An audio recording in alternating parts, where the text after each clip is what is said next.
Magandang araw! This is Alona at ako ang inyong makakasama sa inyong go-to weekly news recap to stay in the loop. Balikan natin ang mga balita nitong nagdaang linggo. Sinimulan ng bantayan ng seguridad ng bansa dahil sa banta ng Nipah virus. Sa direktiba ng Pangulo, nakatuon na ang DOH at Bureau of Quarantine sa pagpapatupad ng screening procedures sa mga paliparan sa bansa tulad ng thermal scanning, trained observation at online health declarations. Ang Nipah virus ay isang sakit na nakukuha sa hayop, partikular na sa paniki, na naipapasa sa baboy at kabayo at pwedeng mahawa sa pamamagitan ng direct contact dito. Ang ilan sa sintomas ng virus ay ang lagnat, sakit ng ulo, ubo, pamamaga at pananakit ng lalamunan, hirap huminga, pagkahilo, pagsusuka at pamamaga ng utak. Bagamat hindi pa nagpapatupad ang travel restrictions ng bansa, ay nagpapatuloy na magpaalala ang DOH na hindi naman ito malaking banta dahil may naitala na ring kaso nito sa Sultan Kudarat noong 2014. Sa Basilan, 31 na ang kumpirmadong nasawi as of 12 p.m. ngayong araw matapos lumubog ang roro na kanilang sinasakyan nitong January 26. Ayon sa PCG, malapit sa Baluk-Baluk Islands tumagilid ang MV Tricia Christine 3 na patungo sana ng Jolo sa Sulu. Karga nito ang nasa higit 300 na katao kung saan 316 ang nakaligtas. Nagsanib pwersa na rin ang PCG kasama ang Maritime Industry Authority at iba pang grupo para imbestigahan ang trahedya.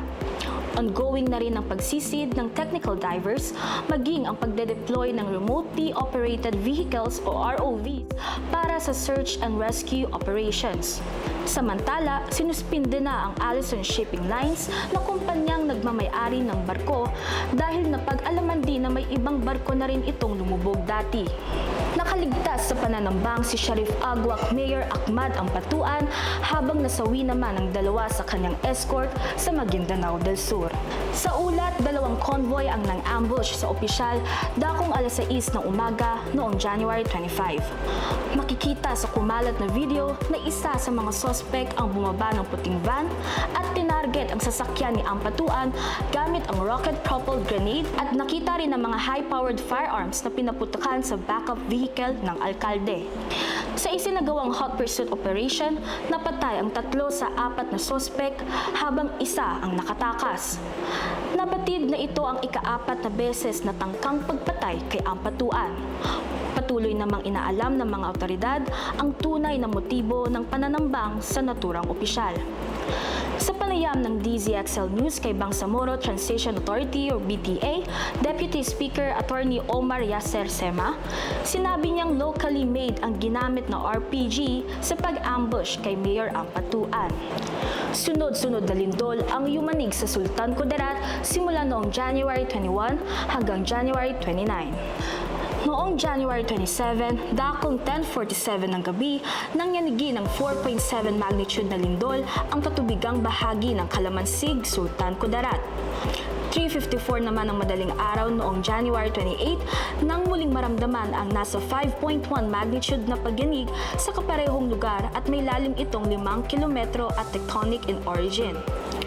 Dakong 2:31 ng hapon naman nitong Miyerkules ay muling niyanig ng 5.1 magnitude na lindol ang Kalamansig, Sultan Kudarat na agad ding sinundan ng magnitude 5.7 dakong 2:47 ng hapon. Araw ng Huwebes, January 29, nang muling makapagtala ng magnitude 5.1 na lindol ang Phivolcs sa kaparehong lugar pa rin, dakong 7:43 ng umaga. Pinalaya na ang 6 na katutubo at ang isang environmental group leader matapos hulihin nitong January 23 sa Dupax del Norte, Nueva Vizcaya. Ang mga nasabing individual ay inaresto matapos umanong humarang sa pagpapatupad ng writ of preliminary injunction sa Barangay Bitnong, Dupax del Norte.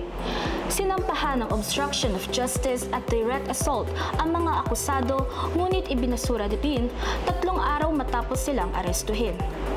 Nagugat ang kilos protesta bilang panawagan ng mga residente ng Dupax na itigil na ang pagmimina ng Woggle Mining Corporation sa kanilang lugar. Sa kabila nito, nagpapatuloy pa rin ang mga barikada ng mga residente bilang simbolo ng kanilang paglaban. Matapos na-postpone ng ilang beses, hindi na naman matutuloy ang unang BARM parliamentary elections sa March 30. Ayon kay COMELEC Chairman George Erwin Garcia, ito ay bunsod ng kakulangan ng oras sa paghahanda. Maghihintay pa niya ang COMELEC ng batas na ipapasa ng Kongreso para sa panibagong petsang itatakda para sa halalan. Dahil dito, sinabi ni Garcia na hindi na valid ang calendar of activities sa BARM kasama na ang pagpapatupad ng gun ban na magsisimula sana sa Miyerkules ng gabi. Kinondena ng 15 senador ang pahayag ng Chinese Embassy patungkol sa West Philippine Sea noong January 26.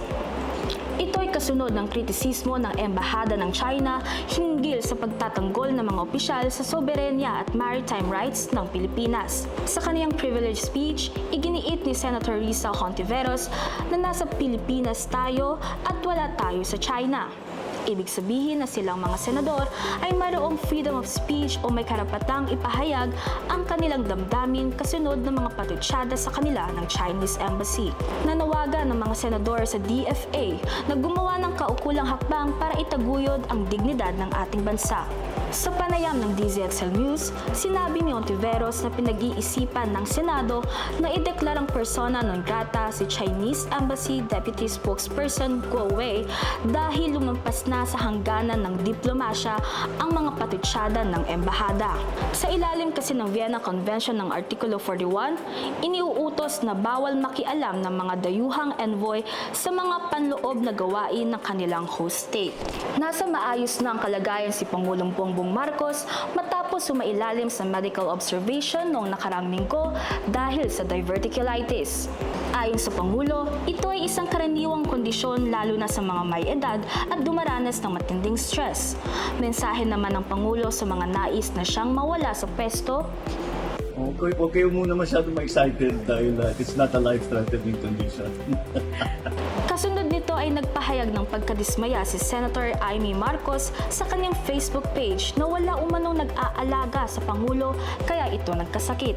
Inakusahan din ito ang anyay mga nakapaligid sa Pangulo sa palasyo na may kanya-kanyang agenda at hindi inaasikaso ang kanyang kapatid. Nagpatutsyada rin ang senadora na habang may sakit ang Pangulo ay kung ano-ano ang ginagawa ng mga umanong feeling presidente. Kaya ang payo nito sa Pangulo, magpalakas siya. Ayan. Talikuran na niya. Lahat ng nakapaligid dyan sa palasyo, panggulo lang yan. Wala sa kanila ang talagang nagmamahal sa kanya. dalawang malalaking sunog ang sumiklab na nag-iwan ng malaking pinsala nitong nagdaang linggo. Nitong January 24, Sabado, dalawang senior citizen ang namatay sa sunog na sumiklab sa Barangay Tejeros, Makati City, bandang 2:00 ng madaling araw.